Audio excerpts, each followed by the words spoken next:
Signal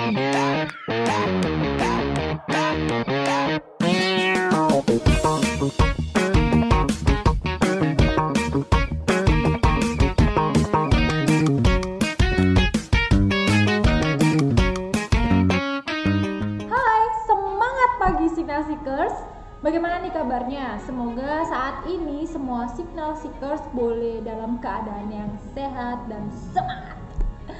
Hari ini saya ingin membagikan nih tentang 4 kesalahan yang biasanya dilakukan oleh trader pemula dalam memasang stop loss. Ya, saya yakin nih para signal seeker sudah sangat sering mendengar atau minimal pernah mendengar tentang stop loss dalam melakukan trading. Apapun bentuk tradingnya ya, bisa forex trading maupun trading yang lain. Nah, kalau signal seekers ingin membatasi suatu kerugian atau ingin membatasi suatu harga tertentu yang berjalan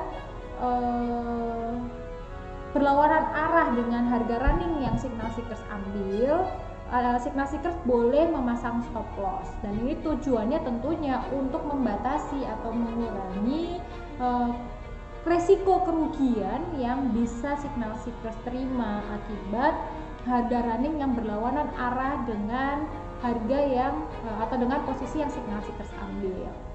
Nah, ternyata nih kebanyakan para trader pemula itu melakukan kesalahan-kesalahan yang cukup menyebabkan kerugian bagi para trader.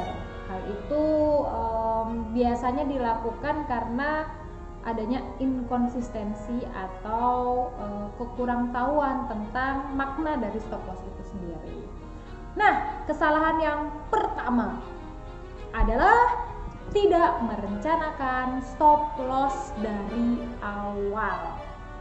Jadi sering banget ya trader-trader pemula ini membiarkan posisinya dalam posisi terbuka. Jadi mengambil posisi buy atau sell tanpa perencanaan, kemudian ya sudah harganya running begitu saja. Begitu sudah minus agak banyak baru kepikiran, oh iya ya nanti bakalan aku stop loss deh kalau rugiku maksimal sekian dolar.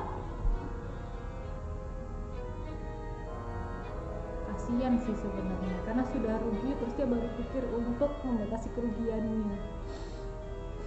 Ya sedih sih sebenarnya. Nah, setelah kondisi pasar sudah goyah, setelah para trader beginner itu mendapatkan kerugian yang cukup besar, baru mau membatasi kerugiannya. Oke, itu kesalahan yang pertama. Kesalahan yang kedua yang dilakukan adalah melakukan stop loss yang terlalu pendek atau justru terlalu lebar.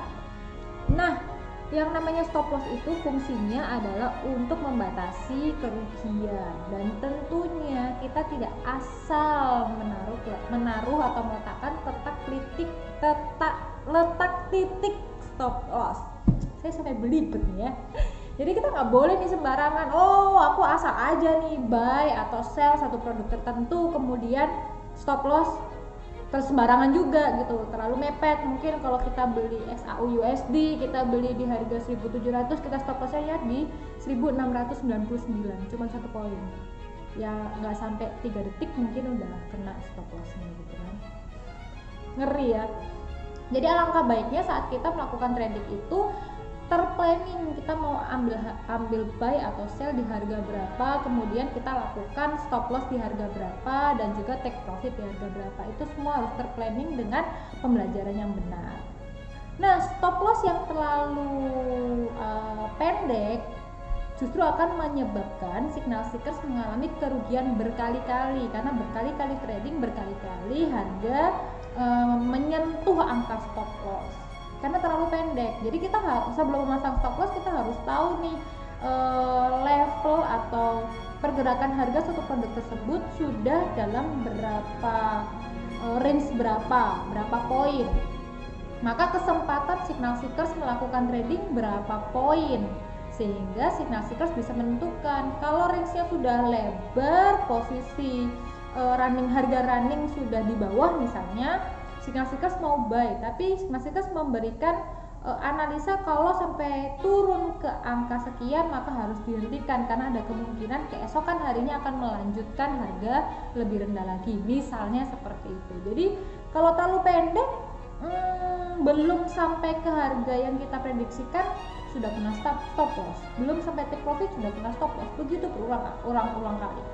Nah, sebaliknya stop loss yang terlalu jauh juga menyebabkan resiko rugi yang relatif lebih besar. Mengapa? Karena ya ada banyak hal yang menyebabkan kita meletakkan stop loss yang terlalu jauh karena perhitungan yang salah misalnya. Akhirnya saat harga sebelum menyentuh take profit menyentuh stop loss tapi kerugiannya lebih besar. Jadi harus diperhitungkan.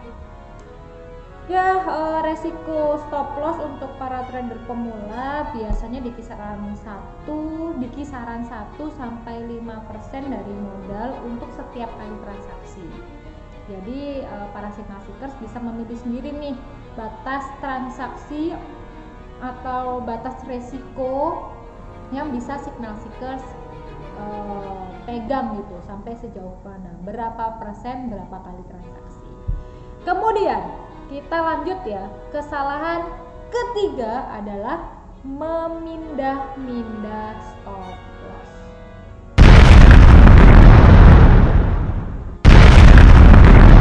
Ini sering banget saya lakuin.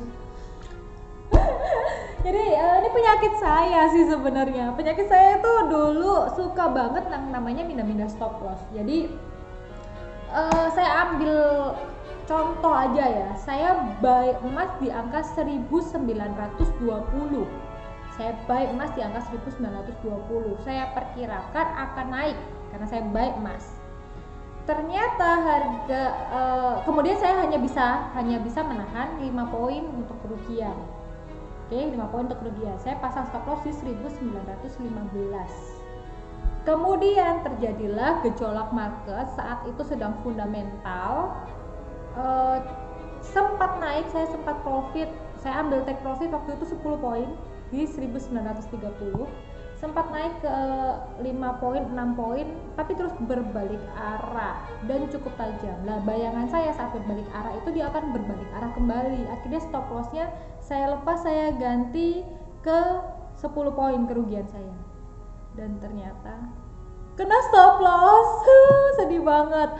Akhirnya godaan-godaan itu tuh yang menyebabkan kerugian yang lebih besar gitu ya. Kalau mau pasang rugi di 5 poin ya udah 5 poin aja gitu, nggak usah dipindah-pindah. Daripada udah dipindah lebih jauh akhirnya malah kena stop loss, atau mungkin malah kayaknya kejauhan, dipindah lebih dekat terus kena stop loss, arah grafik balik lagi. Ya kita harus benar-benar memplanning seberapa besar kerugian yang mau kita tahan atau seberapa besar resiko yang bisa kita tanggung. Jadi solusi dari godaan yang seperti itu ya mau nggak mau harus disiplin teman-teman. Yang namanya trading itu harus di-plan. Makanya ada yang namanya trading planning. You do something without planning, you will be die. Lebay. Ya benar, tapi kalau kamu melakukan sesuatu tanpa planning ya udah, resiko kalah akan lebih besar. Selanjutnya kita masuk ke poin berikutnya, di poin kesalahan yang dilakukan oleh trader pemula dalam melaksanakan stop loss. Poin keempat yaitu memasang stop loss tepat pada batas support atau resistance. Iya sih, dalam technical trading, dalam analisis teknikal biasanya kita mengacu support dan resisten sebagai batas yang menjadi panutan kita. Kalau harga sudah break support atau break resisten, biasanya harga akan melanjutkan tren. Tapi kalau tidak break, maka harga akan memantul di kisaran support dan resisten itu saja. Tapi permasalahannya jarang sekali ada market yang tepat di batas support atau resisten. Biasanya memang masih ada di range support dan resisten, tapi bisa lebih tinggi sedikit, bisa lebih kurang sedikit. Nah, dan kalau harga masih di kisaran support dan resisten itu tadi, naik turunnya di kisaran itu saja, saat dia, kalau kita pasang stop loss di support atau resisten secara langsung, terus harganya baru kena sedikit terus dia sudah kembali lagi ke kisaran, kita malah mengalami kerugian gitu. Ya lebih baik saat kita meletakkan stop loss itu diberi jeda lah, setengah atau 1 poin atau 2 poin, atau ya sesuai dengan analisa yang ada, 1-2 poin di atas atau di batas atas atau bawah support dan resisten. Itu akan jauh lebih aman dibandingkan dengan teman-teman memasang stop loss atau stop lossnya tepat di support atau di resisten. Hal itu akan menyebabkan stop loss terkena terlebih dahulu sebelum harga memantul kembali. Ya, itu tadi 4 hal kesalahan yang biasa dilakukan oleh trader pemula saat melakukan atau meletakkan stop loss. Jadi kira-kira kesalahan apa nih yang signal seekers biasa lakukan saat meletakkan stop loss untuk mengantisipasi kerugian atau resiko di dalam transaksi tradingnya.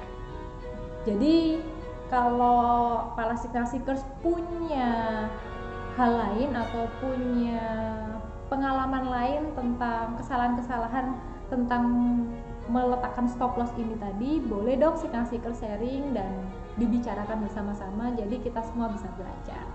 Oke, sedikit dari saya, kiranya semuanya bisa belajar, sehat selalu dan bisa terus membawa dampak positif bagi sekitar.